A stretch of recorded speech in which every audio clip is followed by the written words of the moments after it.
Du coup, je vais, moi, conclure cette journée sur la découverte du Bitcoin. J'espère que vous avez eu jusqu'à présent un aperçu du Bitcoin et que Yorick finalement a été bon, mais ça je n'en doute pas, sur le fait que vous puissiez comprendre dans sa globalité ce qu'était le Bitcoin. Moi, mon intervention sera un peu différente, vu que je vais essayer d'approfondir quelques points, et notamment si vous étiez là lors de la table ronde précédente, sur l'utilité, parce que pour moi c'est le cœur même de l'existence du Bitcoin. C'est effectivement, Bitcoin est là pour sauver le monde. Alors effectivement, ça peut être quelque chose de drôle lorsqu'il est dit comme ça, mais il répond à des vrais problèmes. Et nous, occidentaux, des fois, on ne se rend pas compte parce qu'on n'est pas touché par ces problèmes. Mais c'est un petit peu l'illustration que j'aimerais donner par cette présentation. Et le deuxième élément qui, j'espère, va vous convaincre aussi dans cette présentation, c'est le fait de détenir ces clés privées. Alors Yorick n'en a pas directement parlé, il a parlé à un moment donné de 24 mots. Et en fait, ces 24 mots, dans l'univers Bitcoin, ça correspond aux clés privées. Et c'est la raison pour laquelle j'ai titré donc cette présentation « Bitcoin, possédez vos clés, possédez votre richesse ». Donc comme l'a dit Yorick, Bitcoin, c'est une révolution monétaire. Et ça, c'est important de le comprendre. Effectivement, il y a après des impacts sur l'évolution de son prix, etc. Et je sais que les gens ont une attention particulière sur l'évolution du prix, et c'est parfaitement normal. Mais moi, ce que je préfère dans Bitcoin, c'est vraiment cet aspect révolutionnaire, et je vais essayer de vous le démontrer une fois de plus, comme Yorick vient de le faire. Donc, ce qui est extraordinaire avec Bitcoin, et c'est la première fois de l'histoire finalement que ça peut exister, c'est que Bitcoin est à la fois un réseau de paiement et un système monétaire en même temps. Donc en gros, si vous connaissez les systèmes de paiement, vous connaissez Visa ou Mastercard, et les systèmes monétaires, vous connaissez évidemment, enfin j'espère, les banques centrales qui vont créer de l'argent. Et là, Bitcoin, encore une fois, permet de faire ces deux choses en même temps. Donc vous voyez sur la partie droite de ma slide, j'ai évidemment caricaturé un petit peu le système financier centralisé, mais vous voyez que finalement entre un émetteur et un destinataire, il y a des intermédiaires. Bon, là, encore une fois, j'ai caricaturé avec deux banques et justement un réseau de paiement, que ce soit Visa ou Mastercard ou PayPal. Mais sachez qu'il y a justement un millefeuille d'intermédiaires, et ce millefeuille souvent a pour conséquence l'augmentation des frais et surtout la lenteur des transactions.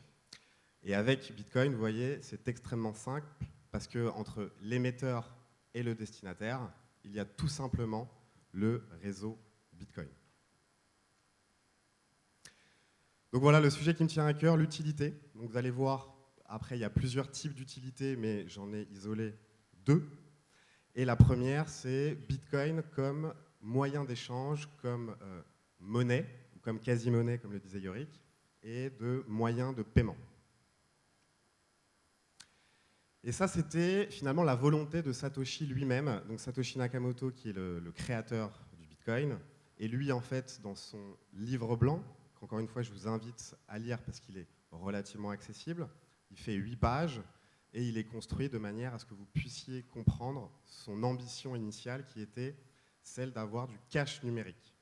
Donc ça, c'est quand même quelque chose de révolutionnaire, encore une fois, et c'est ce qu'il a démontré dans ce white paper qui est sorti du coup le 31 octobre 2008. Et le premier Bitcoin a été miné, donc ça je ne vais pas rentrer dans le minage, mais Yorick en a parlé. Le premier Bitcoin a été miné le 3 janvier 2009.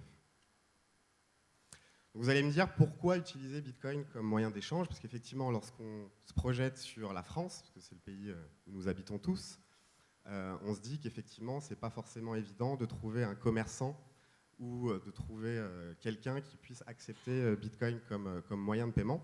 Mais rassurez-vous, chers amis, vu que la France n'est pas le centre du monde et qu'il y a d'autres pays qui, effectivement, ont cette utilité plus que d'autres.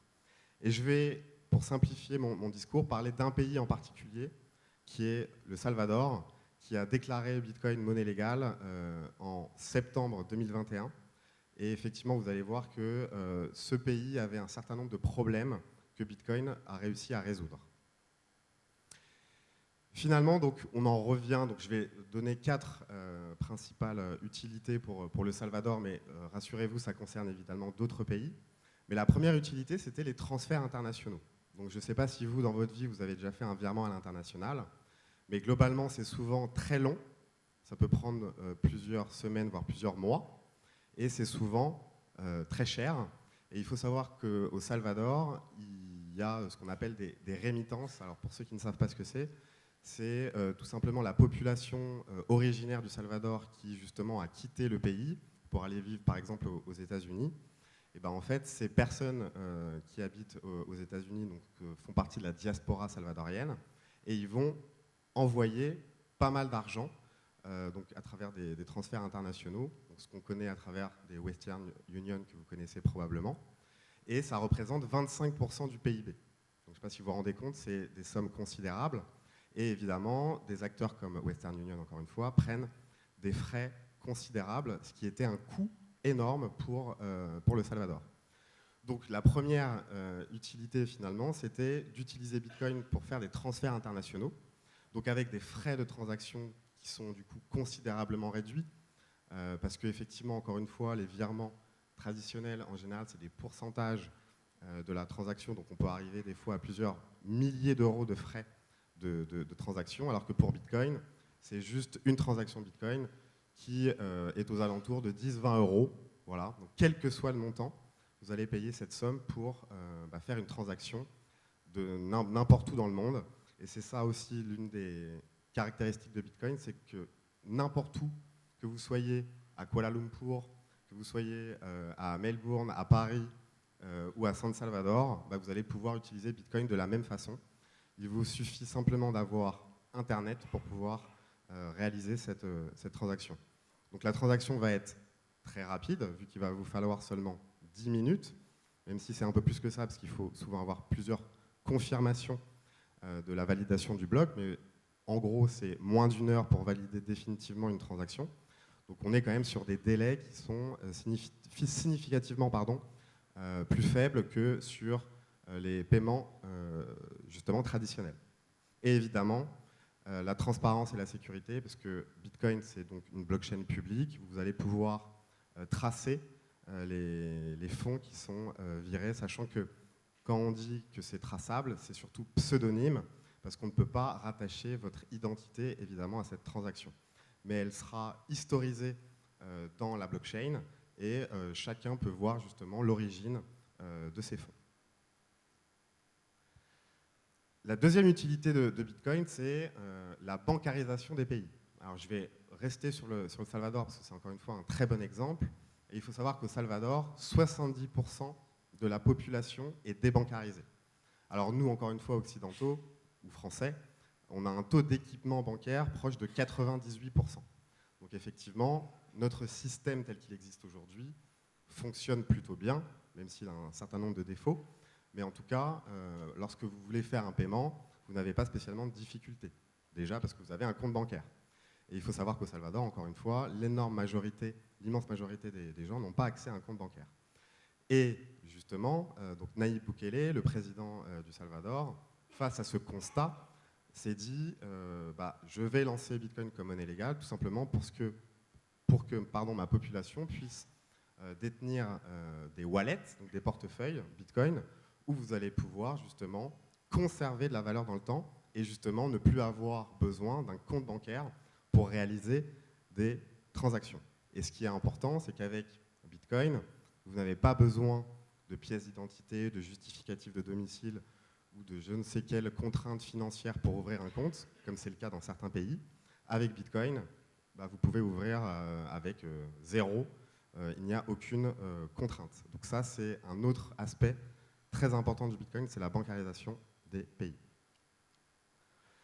L'autre point qui est important, alors qui est un peu plus technique, mais il faut savoir par exemple, pour rester sur le Salvador, donc la monnaie pendant très longtemps a été le colón, donc c'est une devise comme il en existe beaucoup en Amérique latine, mais malheureusement, cette devise, comme d'ailleurs beaucoup d'autres devises, subissait de ce qu'on appelle de l'hyperinflation et de l'inflation avec des pourcentages à 3 chiffres.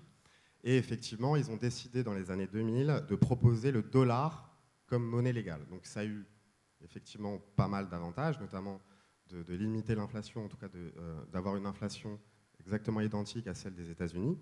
Le gros problème, c'est que vous avez une dépendance totale sur la politique monétaire des États-Unis.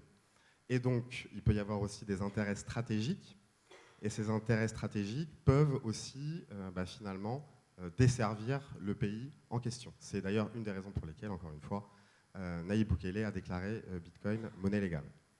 Et enfin, donc je le disais à l'instant, donc les réserves stratégiques, ça c'est très important pour certains pays qui ont bien compris que Bitcoin justement pouvait servir dans le futur, et le Salvador accumule au minimum un Bitcoin par jour. D'ailleurs, en fait, il publie directement sur Internet les acquisitions de Bitcoin qu'il fait, et il investit surtout dans la technologie du mining. Et d'ailleurs, je ne sais pas s'il est dans la salle, mais un petit clin d'œil à Sébastien Gouspillou, qui est le célèbre mineur français, qui d'ailleurs a décidé d'aller vivre au Salvador.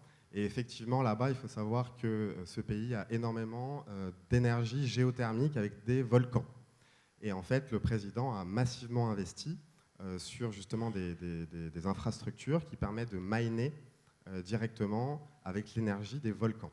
Et encore une fois, comme Yorick l'a dit tout à l'heure, et je ne vais pas aussi m'étendre là-dessus, mais justement, il va utiliser donc de l'énergie verte et surtout de l'énergie qui n'était pas spécialement consommée par la population. Donc c'est bien des surplus d'électricité.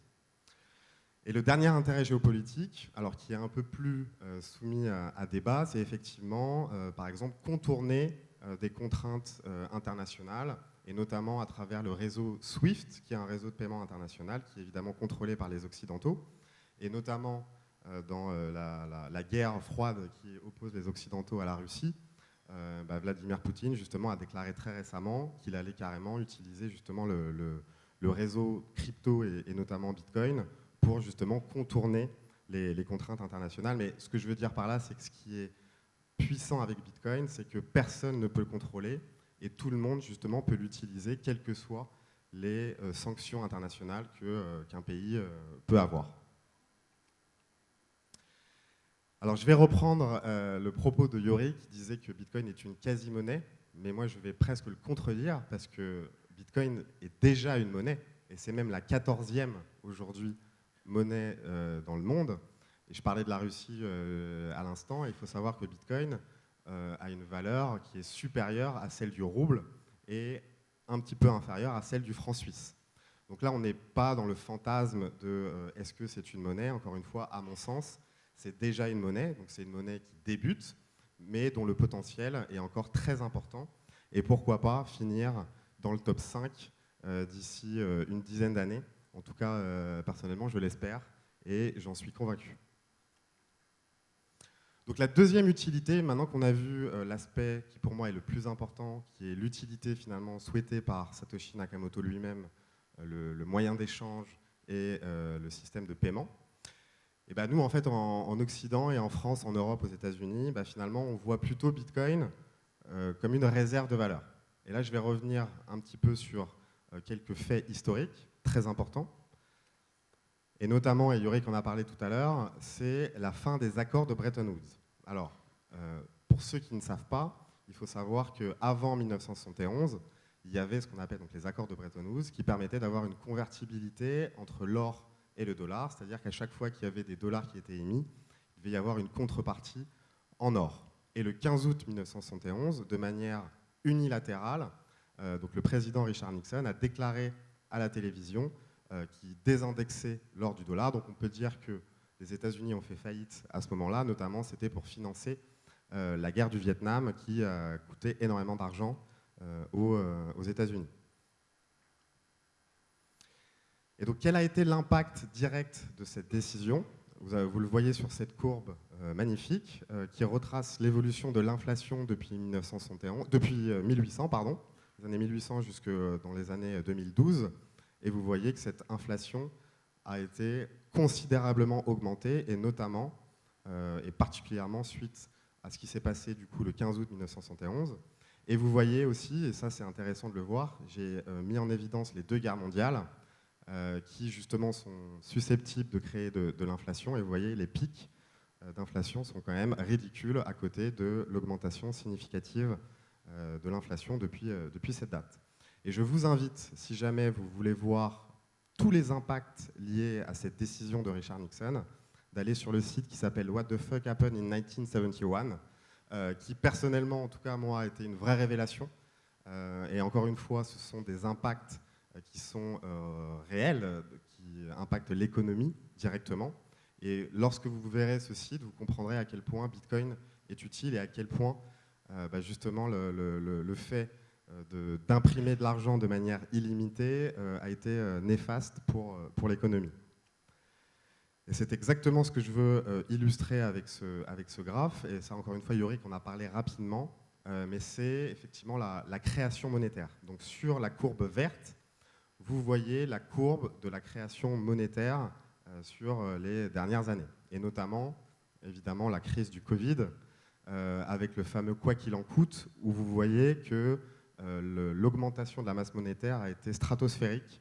Donc je crois que c'est plus de 40% de création monétaire en quelques mois. Donc c'est évidemment considérable. Et là, en fait, on peut prendre l'exemple pour que vous puissiez comprendre l'impact négatif. Admettons que vous avez 20 € dans votre poche et que la quantité totale de monnaie en circulation, c'est 100 €. Bon, déjà, vous êtes effectivement très riche proportionnellement. Mais si jamais cette création monétaire augmente à 1000, et ben en fait, vous avez toujours vos 20 € et du coup, vous avez perdu du pouvoir d'achat. Et c'est un des impacts de la création monétaire, c'est l'inflation. Alors, ce n'est pas la seule explication de l'inflation, mais en tout cas, la création monétaire est en grande partie justement la cause de l'inflation. Et les deux autres courbes que je trouve intéressantes, qui sont finalement assez rarement montrées, c'est justement l'évolution du patrimoine des plus riches et des plus pauvres en fonction de cette création monétaire.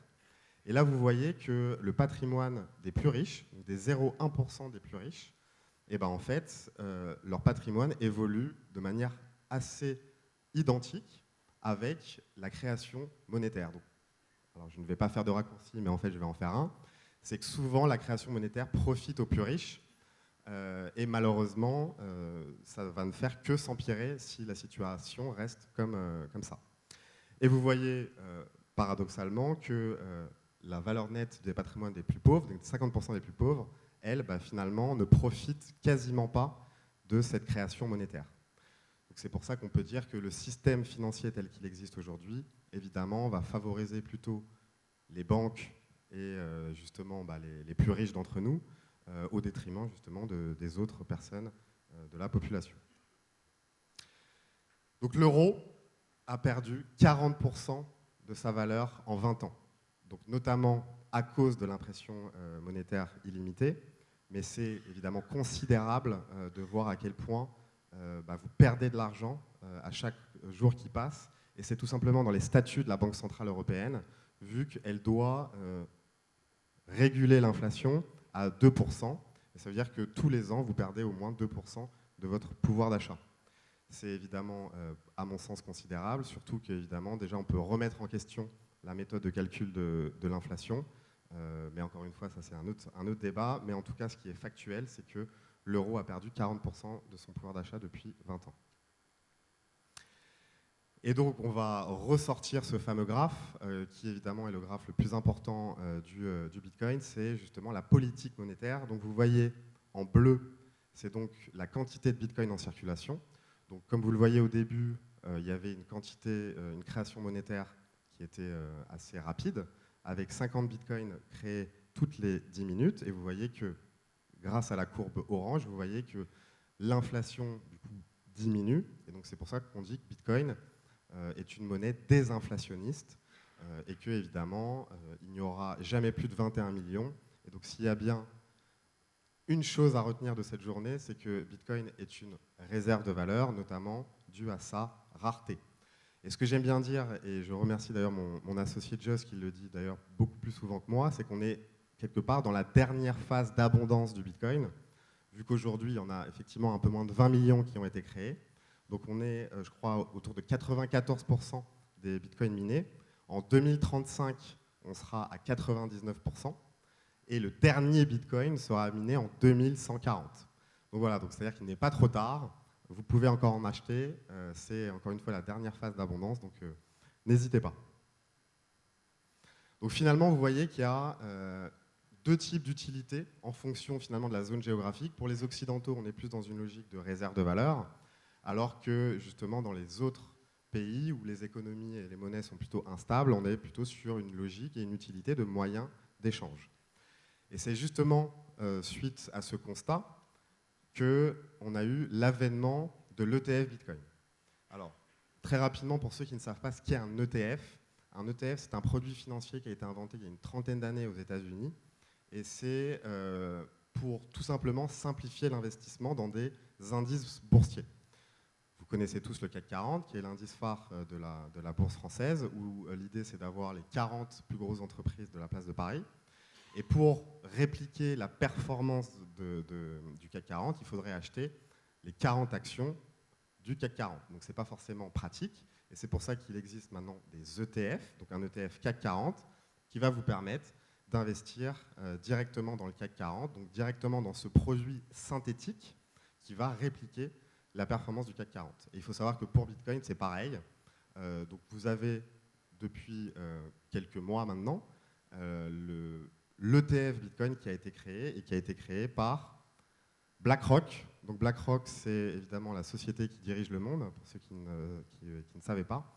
C'est la première société de gestion du monde. Et effectivement, Larry Fink a un pouvoir extraordinaire. Et c'est un petit peu grâce à lui qu'il y a eu une institutionnalisation du Bitcoin. C'est-à-dire que depuis qu'il a annoncé finalement qu'il allait lancer cet ETF en juin 2023, en fait, tout le système financier traditionnel s'est vraiment intéressé à Bitcoin, alors qu'auparavant, justement, il le décriait. Et notamment, Larry Fink disait en 2017, je crois, que Bitcoin était l'indice du blanchiment d'argent. Et aujourd'hui, Bitcoin, ça a été la plus grosse collecte de l'histoire des ETF. C'est-à-dire qu'ils ont collecté 10 milliards de dollars en l'espace de 7 semaines.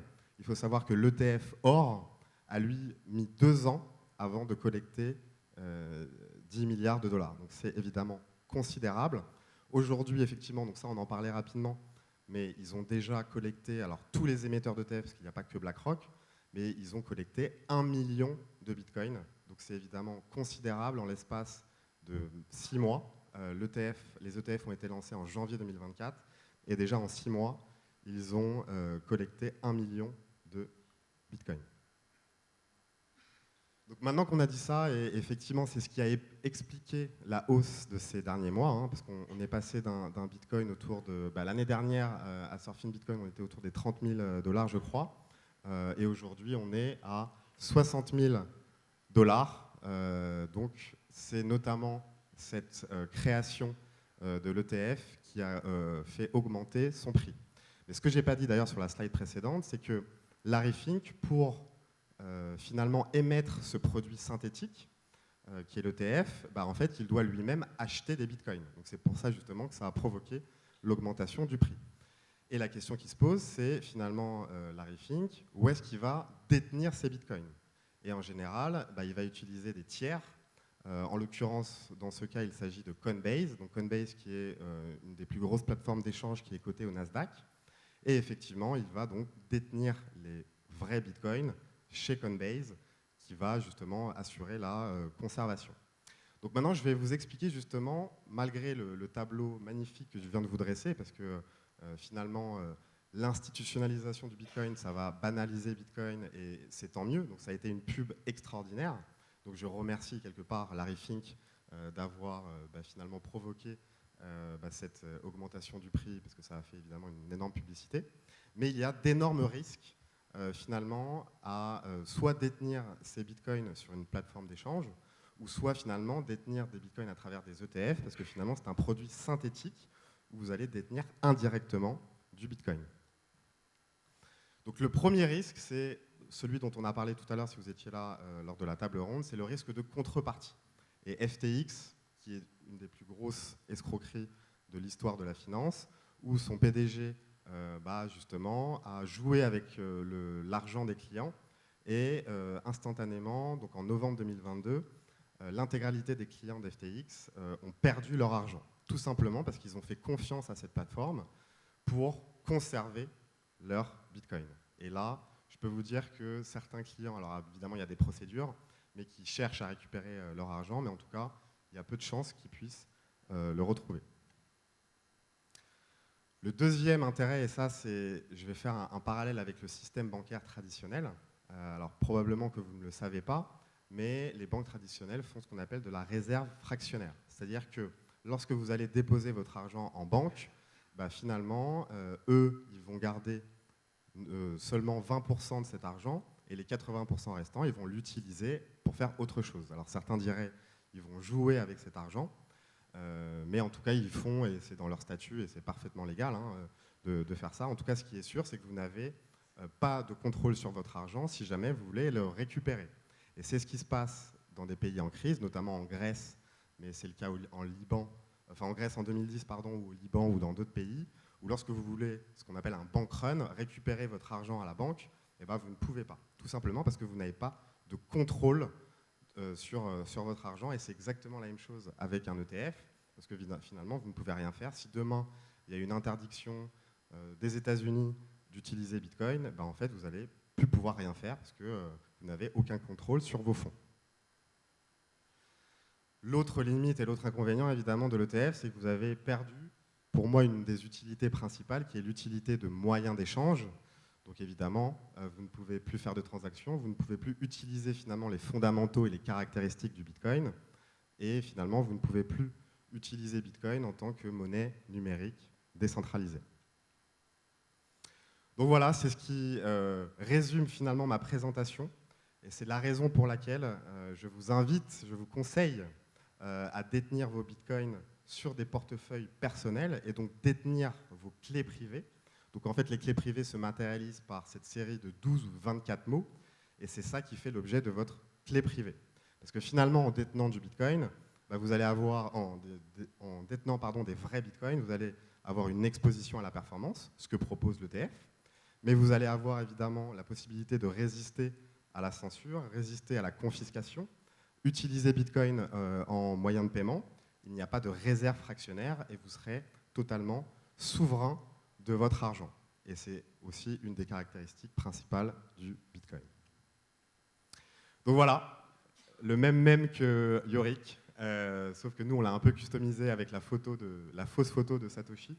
Mais évidemment, il faut mieux éviter, en tout cas, de détenir des ETF ou de détenir des Bitcoins sur des exchanges, et mieux vaut détenir des Bitcoins sur votre portefeuille. Et ça tombe bien, parce que Stackinsat, qui est donc l'organisateur de cette conférence Surfing Bitcoin depuis 5 ans, c'est ce que nous faisons. Nous proposons aux particuliers et aux entreprises d'acheter directement du Bitcoin et de les livrer directement sur votre wallet. Et on est les seuls à faire ça, en tout cas parmi les seuls à faire ça, parce que justement les autres plateformes vont privilégier et vont vous inciter à conserver les bitcoins sur leur plateforme pour justement faire tout un tas de choses dont vous n'êtes pas forcément conscient. Et c'est très important pour nous de respecter finalement la philosophie de Satoshi telle qu'il l'a voulu dans son white paper, et justement que vous puissiez être souverain et que vous puissiez détenir vos bitcoins directement sur votre wallet. Et donc le système de Stackinsat vous permet de directement être livré sur vos portefeuilles, et c'est une très bonne fonctionnalité. L'autre fonctionnalité majeure de Stackinsat, c'est ce qu'on appelle le DCA, donc le dollar cost average. Donc ça, pareil, on en a parlé lors de la présentation sur la table ronde, où en gros, vous allez épargner une même somme d'argent à un intervalle régulier, à la semaine ou au mois, qui va vous permettre de vous exposer à long terme sur la performance de Bitcoin, sachant qu'encore une fois, l'évolution de son prix va correspondre à l'augmentation de l'utilité du Bitcoin, en tout cas de son usage, soit en tant que réserve de valeur, ou soit en tant que moyen de paiement. Et évidemment, j'en suis convaincu, et j'espère que cette journée vous en aura convaincu, que le potentiel du Bitcoin est encore très important, et notamment parce qu'il a les caractéristiques principales de l'or. Et Bitcoin, c'est de l'or en mieux, comme dirait Yves Chouefati, et je ne peux que être d'accord avec lui. Et il a aussi le potentiel de devenir un étalon monétaire mondial, comme l'était l'or avant la fin des accords de Bretton Woods. Et aujourd'hui, Bitcoin, c'est environ 1,2 trilliard, alors que l'or, c'est 17 trillions. Donc on a encore un potentiel d'appréciation d'un multiple de 14.